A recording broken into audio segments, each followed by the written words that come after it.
Next question.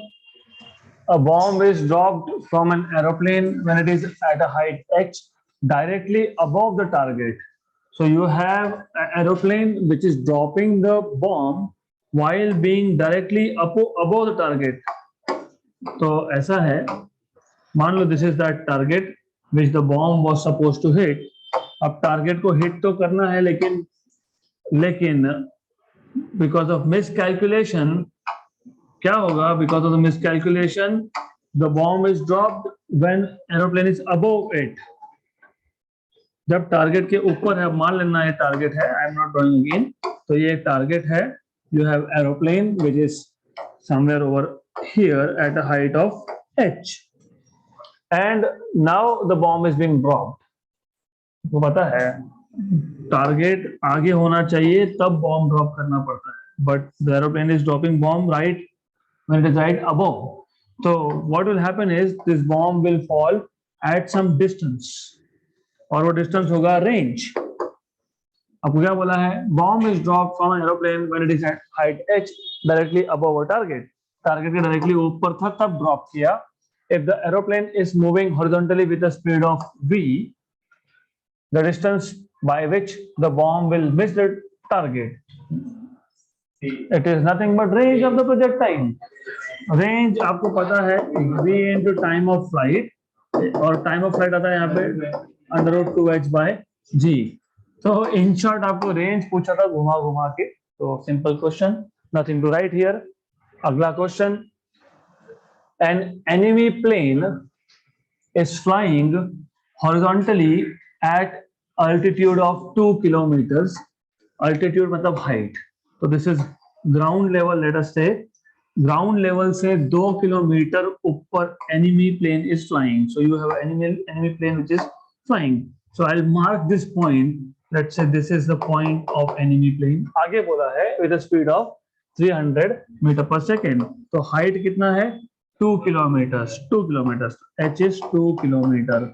And the speed of this plane is, आपको पता है ux equal to u, which is 300 meter per second. यहाँ पे uy तो होता नहीं, uy is 0.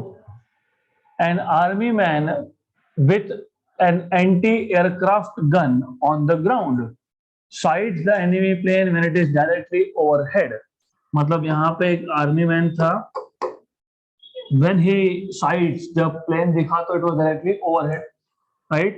अब आगे बोला है and fires a shell, मतलब fires some kind of, बोल सकते हो कि उस प्लेन को उड़ाने के लिए fires some kind of shell. Then with a muzzle speed of, initial speed of 600 meter per second. Okay. At what angle with the vertical should the gun be fired so as to hit the plane? Good question. थोड़ा सा complicated है, but it's a good question.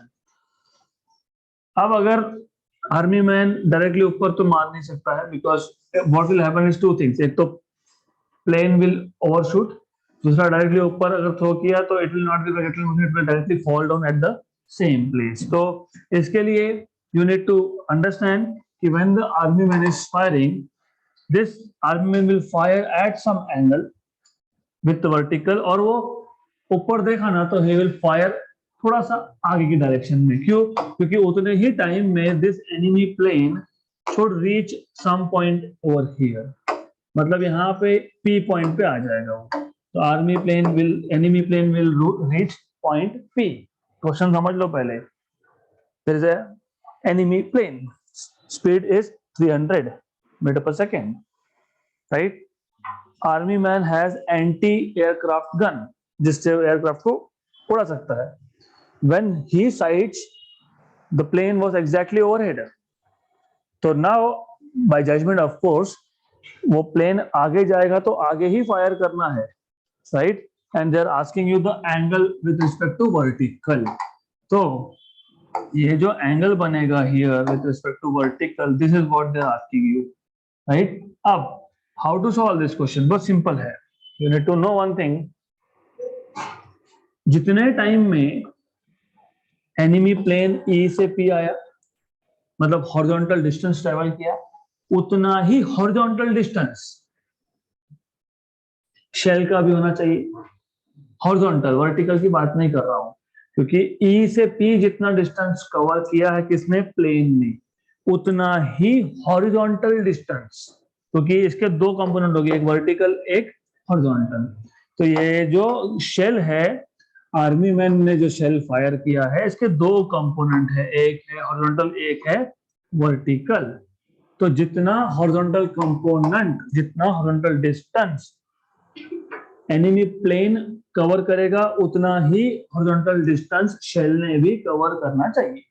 This is what you need to know. तो how to write this, simple, distance की बात हो रही है, okay, x component की बात हो रही है, तो X component of shell is equal to X component of aeroplane, right. तो मैं प्लेन लिख देता हूं, जस्ट प्लेन, ये होना चाहिए, right. What is x component of plane? Distance traveled in x direction is u into t, velocity into time। और क्योंकि प्लेन के पास तो है ही सिर्फ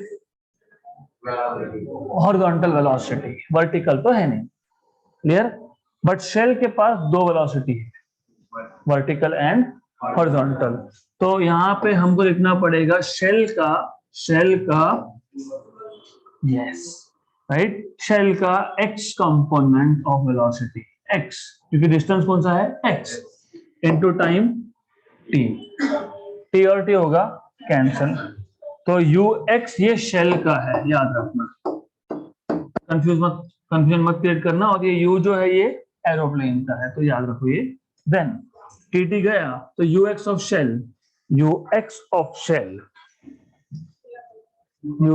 u cos, यस। अब एक काम करो, अगर कंफ्यूजन क्रिएट होता है आपको, if you are getting confuse, don't worry, इसको थीटा मान लो, मतलब हमको 90 माइनस थीटा फाइंड करना है, हमको ये फाइंड करना ना, it will be 90 minus theta, इसको थीटा मान लो, okay. What is u x of shell now, u of shell, initial velocity of shell, cos theta equal to u of plane, और यू ऑफ प्लेन तो पता है, you of shell भी पता है 600, गुड।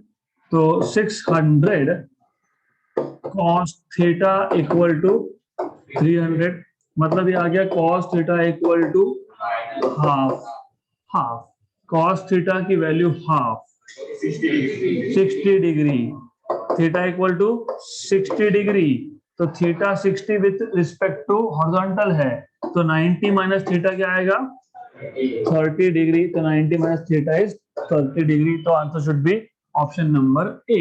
मैं वापस एक बार क्वेश्चन रिपीट करके देता हूँ, सिंपल क्वेश्चन है, आइडिया समझना बहुत इंपॉर्टेंट है, बुक्स में सॉल्यूशन बहुत बड़ा बड़ा है, हमको नहीं करना। What we want to do is just logic, simple logic. When army man saw the plane, enemy plane, it was right overhead, right, and of course it is flying with some horizontal velocity, तो army man fires a shell, और याद रखना ये जो shell है ये projectile motion है, इसके दो कंपोनेंट्स है, लेकिन प्लेन का एक ही कंपोनेंट है, तो प्लेन का एक ही कौन सा, एक्स कंपोनेंट है, तो जितना x डिस्टेंस प्लेन कवर करेगा उतना ही x डिस्टेंस शेल ने कवर करना चाहिए, एडिशनली शेल को y डिस्टेंस भी कवर करना है, क्योंकि ऊपर कैसे जाएगा, यू अंडरस्टैंड। अगर मैं डायरेक्टली हॉरिजॉन्टल में फायर करता हूं, अगर आर्मी मैन डायरेक्टली हॉरिजॉन्टल में फायर करता है, तो जो शेल है वो तो सीधा जाएगा ना, तो x भी होना चाहिए और y भी होना चाहिए, यहाँ पे y component is irrelevant for us, हमें ये पता होना चाहिए अगर प्लेन को उड़ाना है तो x distance covered by plane in time t, it should be x distance covered by shell in time t, तो x, you see x distance of shell, x distance of plane, shell का x distance मतलब velocity into time, लेकिन shell के पास दो velocity थे y और x, इसलिए शेल का क्या लिखा है, सिर्फ x कंपोनेंट, और प्लेन का तो टेंशन ही नहीं है, एक ही है उसके पास, only horizontal, only x component, y तो है नहीं, tt cancel, ux of shell, but ux is u cos theta, equal to UP, US और यूपी की वैल्यू दी है, cos थीटा मिल गया, थीटा मिल गया, तो 90 माइनस थीटा, क्योंकि आपको एंगल पूछा है विथ रिस्पेक्ट टू वर्टिकल, मतलब ये आपको बेसिकली ये एंगल पूछा है, तो they are asking you 90 minus theta. Done. Next question, a gun kept on straight horizontal road is used to hit a car traveling on the same road away from the gun at a uniform speed of 10 root 2 meter per second. So you have this horizontal road first of all, right? There's a gun kept here. So let us keep a gun over here. Of course, आगे पूरा question पढ़ेंगे, जब तक just understand. It is used to hit a car, and car is basically running on the same road but away, है ना, away. तो यहाँ पे कार है which is running on the same road but away from the gun. So the car is going away from the gun. So you need to know this. ये car है. अब आगे what they are telling you is,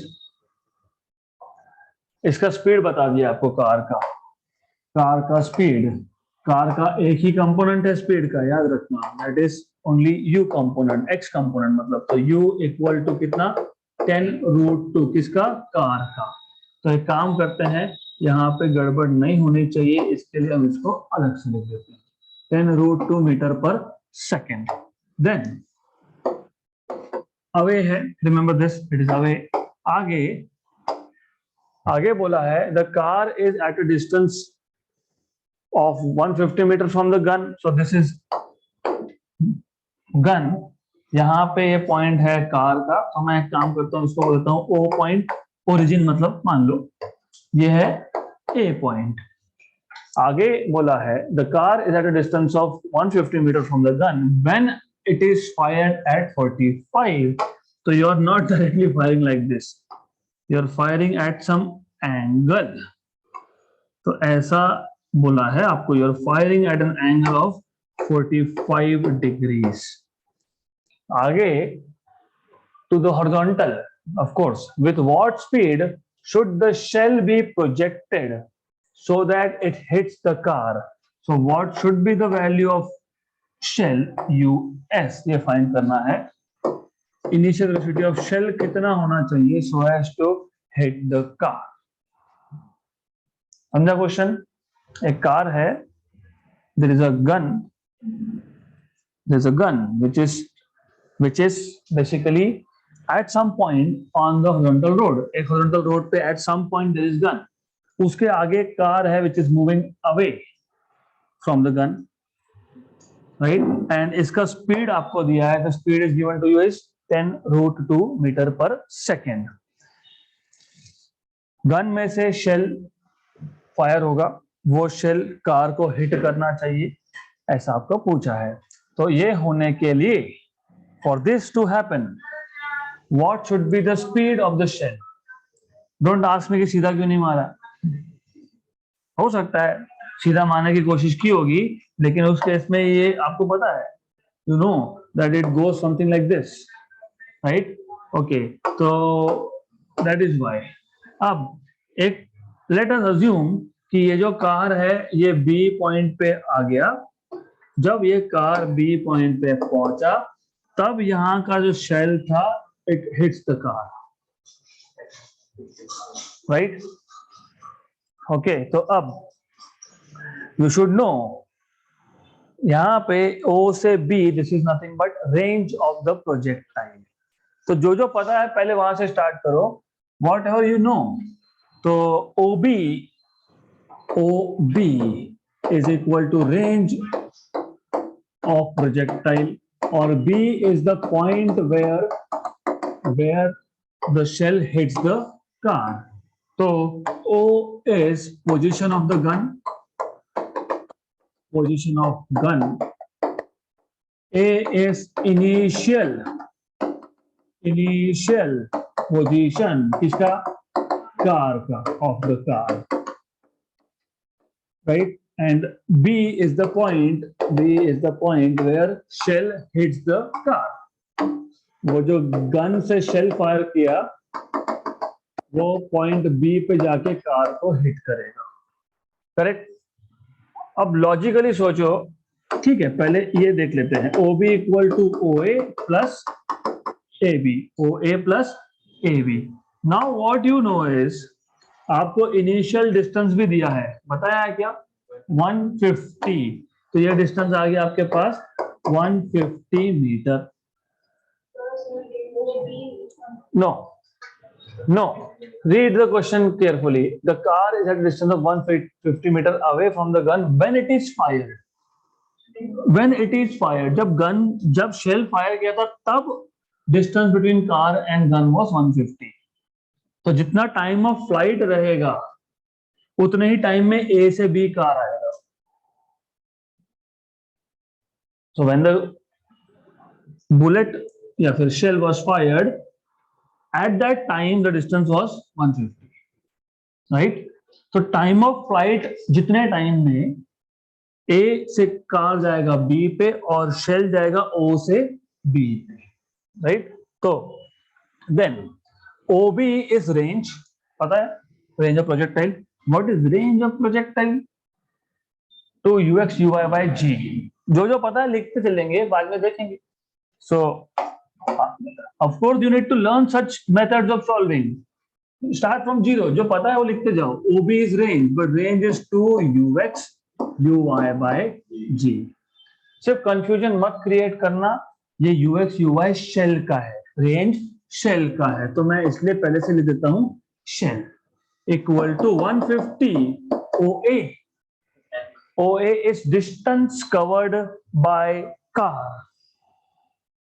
O A plus A B है ना, O A तो पता है, A B is the distance covered by car in how much time, time of flight. क्योंकि अगर टाइम ऑफ फ्लाइट से कम time में cover किया होगा तो ओवरशूट हो जाएगा।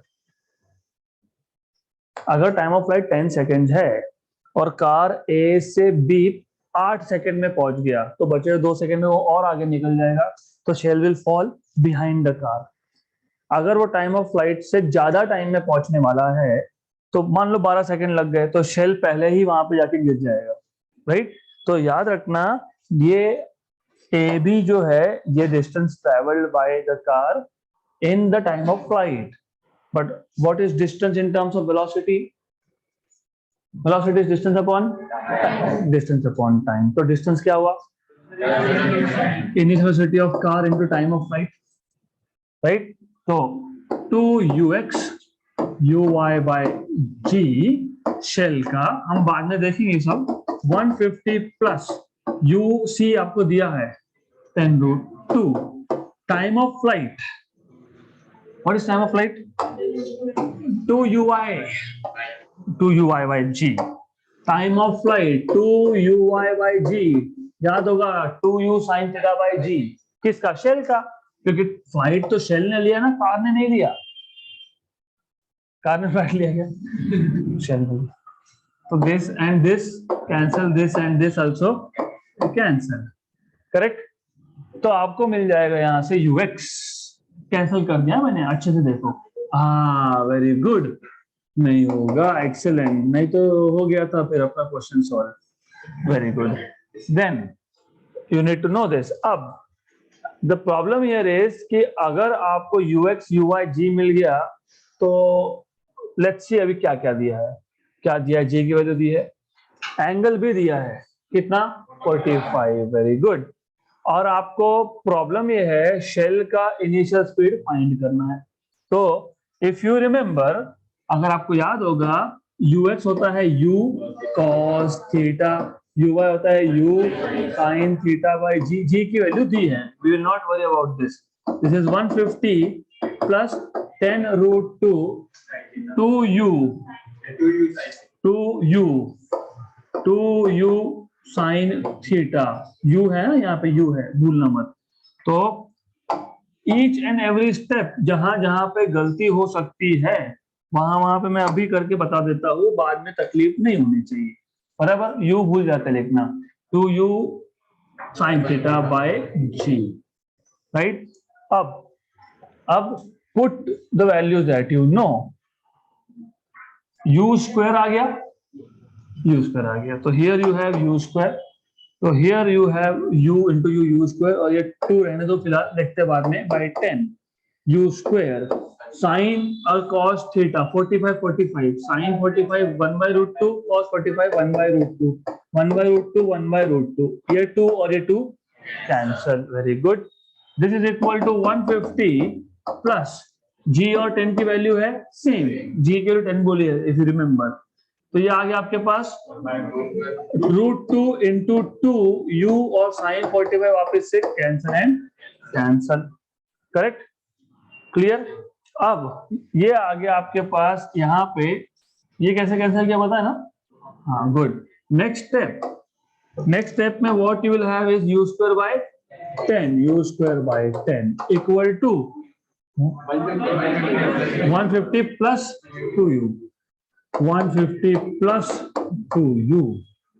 अब एक काम करो, मल्टीप्लाई बाय 10, तो u square equal to 1500 plus 20u, मतलब u square minus 20u minus 1500 equal to 0।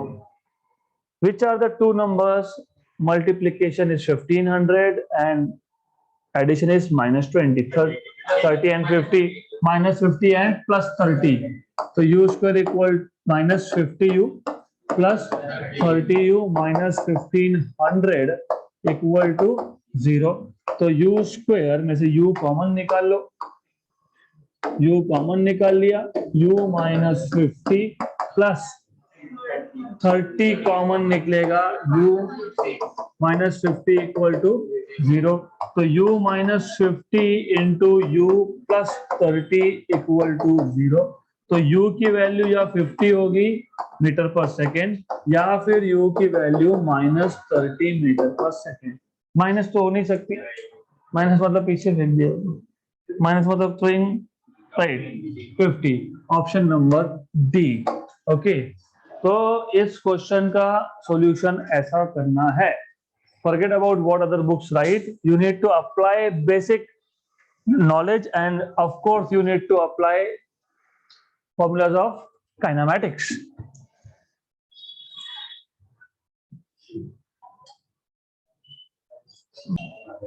So let's repeat it very quickly.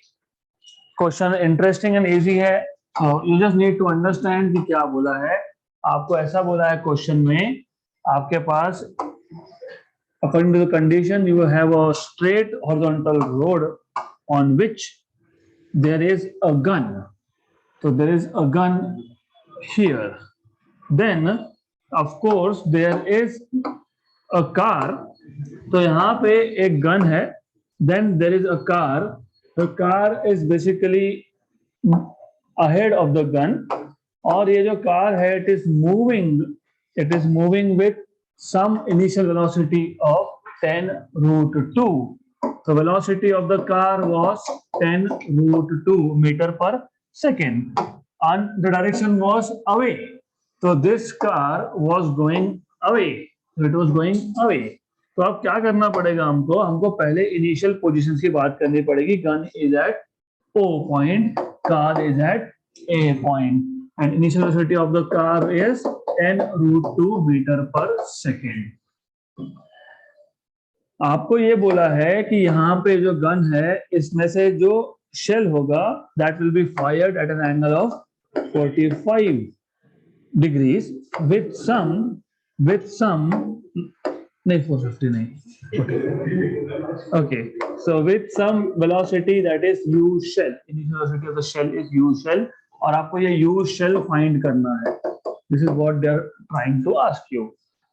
अब मान लो यहां से जो शेल निकलेगा वो कार को हिट करेगा एट पॉइंट बी, तो विच मीन्स कि जितना डिस्टेंस टाइम ऑफ फ्लाइट में शेल ने कवर किया, right, you need to remember, ये ओ से बी मतलब रेंज, शेल निकला, जब शेल निकला तब कार था ए पे और तब का डिस्टेंस आपको बोला है 150 मीटर।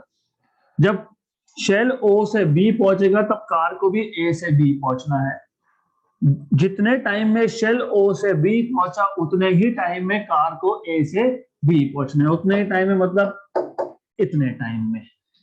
यूसी मतलब velocity of car into T मतलब time of flight of the shell. Clear? नहीं तो क्या होगा, हिट नहीं होगा, right?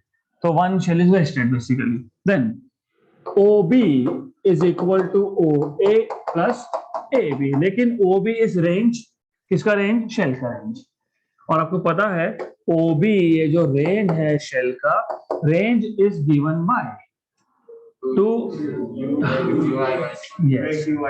2UX UI by G।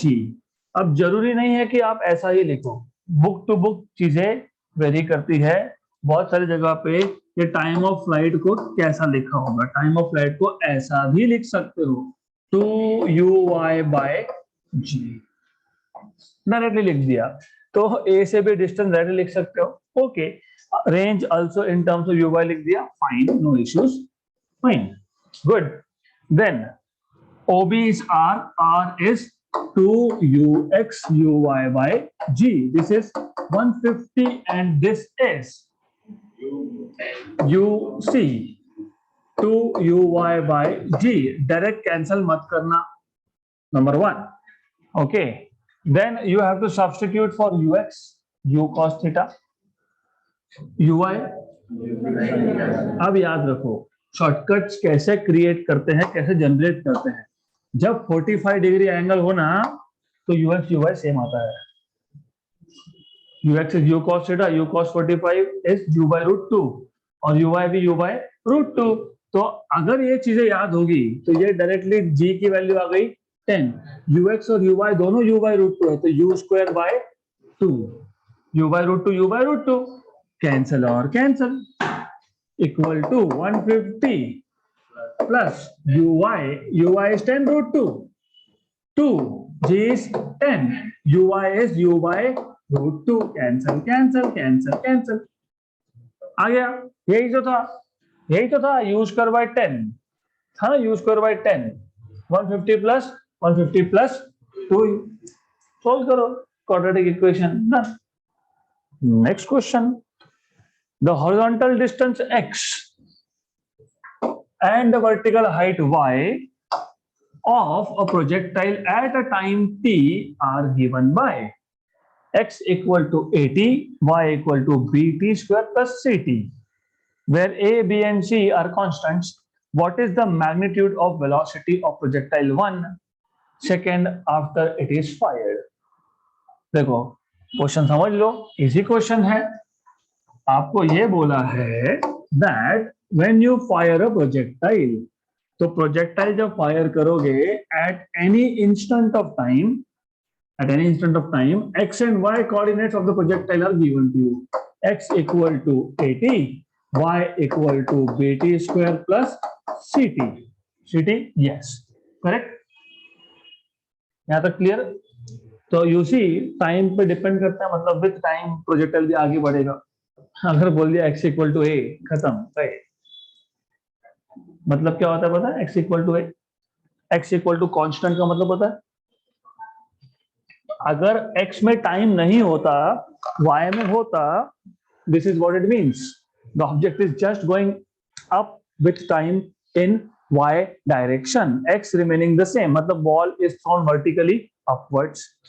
अगर y में t नहीं होता और x में होता तो बॉल इज थ्रोन ग्राउंड पे, कैसे फेंकते हो बॉल को नीचे से, तो इट इज समथिंग, बॉलिंग किया है कभी? Bowling have you seen bowling?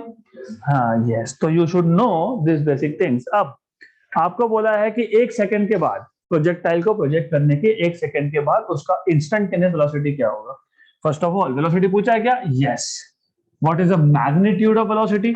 Do you remember, मैंने बताया था velocity is vx square plus vy square, and अगर आपको ये फाइंड करना है तो आपको चाहिए vx, जो मिल जाएगा इजीली। कैसे? dx by dt, derivative of velocity, derivative of displacement is velocity. x क्या था? 80, डेरिवेटिव ऑफ 80, लेकिन a क्या है? कांस्टेंट। कांस्टेंट का काम डेरिवेटिव के बाहर होता है, right. dt by dt is 1, मतलब ये तो आ गया a, मतलब a स्क्वायर तो आएगा पहले टर्म में। ऑप्शन नंबर ए और बी में से एक आएगा answer. Then vy is dy by dt, vy is dy by dt. Okay, what is y? What is y? dt square plus ct. Then vy equal to b तो बाहर निकाल लो, d dt square मतलब t square का derivative plus c बाहर निकाल लो, dt bye dt। तो vy आपके पास आ जाएगा, ये 2bt है, 2bt प्लस c, तो 2bt प्लस c का स्क्वायर लिखना चाहिए सेकेंड टर्म में।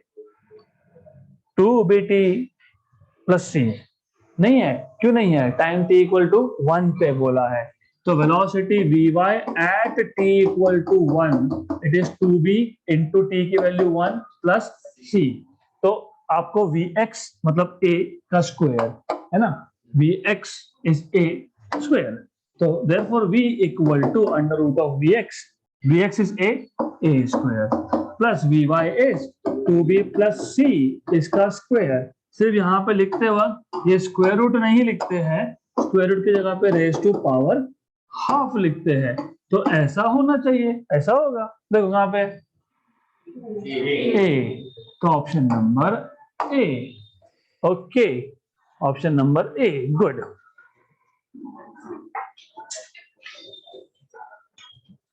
Next question, again this question is a joke. A projectile thrown at an angle of 30 degrees with the horizontal has range r1, attains a maximum height of h1. Another projectile thrown with the same speed है याद रखना, at an angle 30 with vertical. Complementary क्यों? Listen, अब देखो उसका range r2 है, maximum height h2 है, relation between r1 and r2। They are just trying to check if you read the question properly और नॉट। जो एक प्रोजेक्टाइल जो था उसका 30 डिग्री किसके साथ है? हॉरिजॉन्टल, तो 30 degree with respect to horizontal, मतलब ये एंगल है 30, और जो दूसरा प्रोजेक्टाइल है उसका 30 degree with respect to vertical, मतलब 30 degree with respect to vertical, मतलब विद रिस्पेक्ट टू हॉरिजॉन्टल आ गया 60। आपको पता है 60 and 30 are complementary angles, 60 is θ1, example बता रहा हूं, तो θ2 इज 90 माइनस 60 दैट इज 30। 30 और 60 कॉम्प्लीमेंट्री है, यस। कॉम्प्लीमेंट्री का रेंज क्या होता है? सेम, तो दे आर कॉम्प्लीमेंट्री। कॉम्प्लीमेंट्री मतलब अगर एक एंगल θ1 है तो दूसरा एंगल 90 माइनस θ1 होना चाहिए। θ1 30 है क्या? यस। θ2 60 है, मतलब 90 माइनस 30 है क्या? यस। तो they are complementary and complementary. अरे बाबा ठीक है, 30 एंड 60 है क्या? कॉम्प्लीमेंट्री है, यस। रेंज क्या होता है? सेम। तो मैं किसको 1 बोल रहा हूँ, किसको 2 बोल रहा हूँ, क्या फर्क पड़ता है? Doesn't matter. एक 30 एक 60, एक 30 एक 60 है, यस, तो दे आर कॉम्प्लीमेंट्री, यस, तो रेंज इज सेम, डन, तो no need to write, done. अगला question, a projectile attains a certain maximum height when projected from earth if it is projected at same angle with same initial speed from the moon where acceleration due to gravity is 1/6 of earth. By what factor will the maximum height of projectile increase? अब पहली बात तो maximum height का formula पता होना चाहिए, uy square by 2g, मतलब u square sine square theta by 2g। ये नहीं भी लिखते तो भी चलता, क्यों? क्योंकि क्या बोला है, speed is same, right, angle is same, मतलब न्यूमरेटर इज कांस्टेंट, राइट। इसका मतलब height is directly is inversely proportional to g, right? 1 by g is inversely proportional to g, मतलब directly proportional to 1 by g. So height on moon to that of height on earth will be g earth by g moon. और आपको बताया है according to the question, moon पे acceleration due to gravity is 1/6, मतलब g earth by g moon is 6. It is 6, so this is equal to 6. So height on moon will be 6 times of height on earth. Option number D. Done. Under what conditions u and theta should be constant? Next question. Which one of the following is not true about the motion of projectile? So which one is not true? The time of flight of a projectile is proportional to speed with which it is projected. Time of flight is proportional to. Time of flight is proportional to. Is proportional to u. Time of flight is 2u sin theta by g. Correct है. उन्होंने बोला which is not true. Okay, is not true मतलब false कौन सा है? ये तो true है. Number B, the horizontal range of a projectile is proportional to square root of the speed. Horizontal range is not proportional to square root. Horizontal range is u square sin 2 theta by g. So range is proportional to u square and not square root. So this is not true. Third भी देख लेते हैं. For a given speed of projection, angle of projection is maximum. मतलब range is maximum for 45. Yes. At maximum height, acceleration due to gravity is perpendicular to velocity of projection, right? This is also right. Done. So option number B is the one which is not true. Sure? Yes. So that's it for today.